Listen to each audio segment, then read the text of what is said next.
Verse 23. Ya shastra vidam utsraja vartate kama karata na sasidam avapnati na sukham na param gatim. But he who discards the scriptural law and acts as his desire prompts him, he does not attain either perfection or happiness or the highest goal. The word ya is used meaning that person. The person who discards the scriptural law and acts as his desires prompt him and just does what he likes. Such a person does not attain either perfection or happiness or the highest goal. The word Shastra is used for scriptures. But what does Shastra mean? Madhusudan Saraswati has given a very nice definition in his commentary of Shastra as that which through its instructions lead to the ultimate well-being of a rightful person. This is because one first needs qualifications for a Shastra scripture, and after getting qualifications, the Shastra leads to the ultimate well-being of the human being. That which instructs a human being accordingly is called a Shastra. That which gives one Jnana, wisdom of what one should do and what one should not do, is called a Shastra, scripture. At the root of the word Shastra is the word Shashan, to rule. That which gives laws that lead to a good life for a person, society, and everyone is called a Shastra. A Shastra scripture is set of rules. Instructions of a Shashak, ruler, is a Shastra, scriptures. The ultimate Shashak, ruler of the world, is the Supreme Soul. Therefore the instructions of the Supreme Soul is Shastra. This is what it is.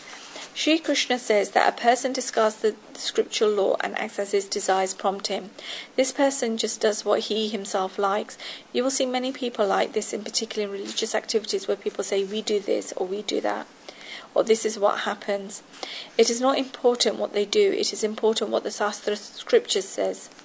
I often give the example that a person understands in all other matters what the Shastra scripture says. In the matter of dharma, they do what they like. In particular, when it is the occasion of a wedding, an occasion of a death, or something like this, then such people who act as their desires prompt them increase a lot.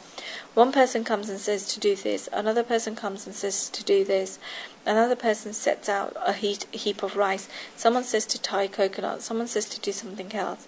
At least show us where this is written. They say that with us this happens and that is it. They have no logic for any time. This does not work. If there is a child in the house who has fallen sick and has gotten ill, then 10 people in the house from the neighbour's house come and say that he has typhoid, but put in their hands on his head. They do not need any reports, they do not need any instruments, they just put their hands on his head and say that he has typhoid. This is an unfortunate situation in India. Every second person is a doctor and every third person is an interior decorator. In reality, there is no need for anyone in this. If you can tell someone that your head is hurting, then they say, really? And they recommend you to have a certain medicine. They say straight that you have to take this medicine. Has he even asked you what he should take? Has he asked for your opinion? He says to do this and to do that. Every second person is a doctor and every third person is an interior decorator. If he has to come to our house, then he says, you have placed your sofa in this way instead of that. If you place it like this, then it will look nice. What will happen as a result of this? And that space will be saved. Nowadays, everybody is doing it like this. Instead of putting up curtains like that, you should put up curtains like this. You got very nice curtains from that shop, and there is a discount there at the moment. Wow, who is asking you, brother? This is advice that nobody has requested. What I mean to say is that the person described in this verse just acts as he desires prompts him, and just does what he feels like. Therefore 10 people come and say that he has typhoid. Then they call the doctor. One doctor comes and does the test, that he needs to do. Then the report comes, and with the support of the report, the doctor says that the child has malaria. Do we ever say to the doctor that everybody here is saying that the child has typhoid, and therefore you should give medicine for typhoid and not medicine for malaria? What the family and the neighbours say will not hold. What the doctor says is done. That is because the doctor has Shastra and he has the knowledge on this field. In each and every place in life, we do not believe in the Shastra. Yes, we do. If we go to an income tax lawyer or a chartered accountant and say that we want to do this, and they say that it will not work because the rules of this and therefore you should do this, Then if we reply saying that our wish is to do this, then they will say that if that is your wish, then you will have to face the consequences. We perform activities according to the rules. The advisor will say that according to the Shastra, I know you should do this and the matter is finished. If you go to the lawyer, then they will say you should do it like this. This happens in each and every area.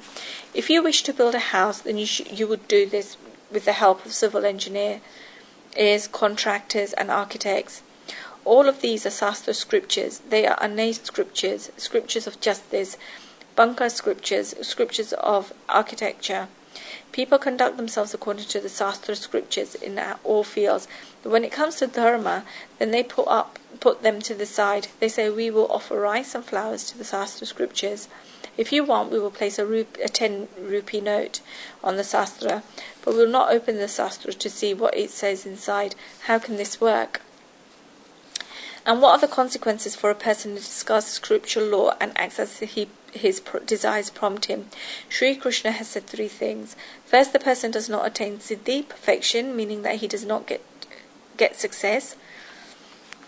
Second, he does not attain happiness. Why does a person remain sad despite doing all of this? Why do people remain sad despite all these machines that have come? The reason for this is that they do not act as Shastra scriptures instruct them. And the third consequence is that they do not attain Param Gatim, the highest goal. They do not achieve Siddhi, perfection, meaning they do not get success. They do not get happiness, and they do not attain Param Gatim, the highest goal. And if you like it, these 3 in one way, then they are interconnected. When a person achieves success, then they automatically get happiness. And if they get this happiness, and live their lives in the right way, then they are going to go to Param Gatim, the highest goal. But because they have no success, they have no happiness. Because they have no happiness, they do not attain to the highest goal. This is what they have to go through and face. If I were to go even further, then despite all of this happening, they still do not understand. They face these consequences for years, and yet their tube light does not light up. But at least now I should go on the right path. At least now I should try to attain divine qualities. At least now I should hold the hands of good people. They do not feel like this. This is because when they have a yatna body, this yatna body does not get destroyed while they still have material pleasures to enjoy. Let us go into the last verse of this chapter.